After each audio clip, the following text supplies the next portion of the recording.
Hi everybody, I'm Mike Staver. This is Money's with Mike, a weekly video series where we answer questions from people just like you. Here's this week's question. Dear Mike, I know for a fact that my company is going to lay off 10% of the employees in our company. Some of those work in my division and directly for me. The company is going about it all wrong, in my opinion, by waiting and giving them almost no notice. Now, because it's 10% of the company, they're subject to the Plant Closure Act or something like that, so we're going to have to provide some resources and so forth for them at the time of layoff. However, the way the company's doing it goes against everything I am, just to sit on this information and not share it. Should I just tell them and suffer the consequences? How much money you got in the bank?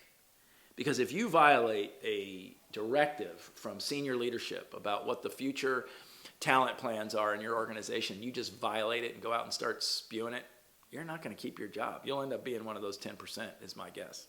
If you work for me, you'd be one of the 10%. Now, if you work for me, we wouldn't be waiting till the last minute to lay these people off.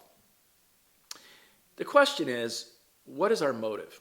Are we doing things to protect the company or to protect the employee? We should be doing things that do both. So I want you to go to your boss and I want you to have a conversation and I want you to find out where the dead limit is for what you can say and share and get real clear. Then secondly, I want you to go back and say something like, times are changing, the business is changing, there's being a lot of adjustments being made.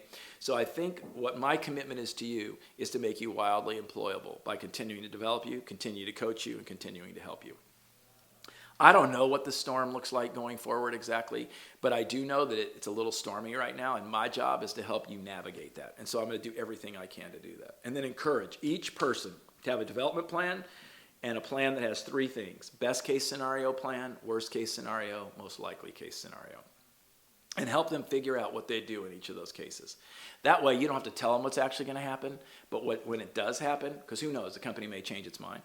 But when it does happen, they can pull out that plan and say, here's the specific thing I'm going to do, because the worst just happened, the best just happened, or the more likely just happened. That way you protect the trust your employers put in you, and you also protect your employees. Hope that's helpful. I'm Mike Staver. This is Money's with Mike. Take care, everybody.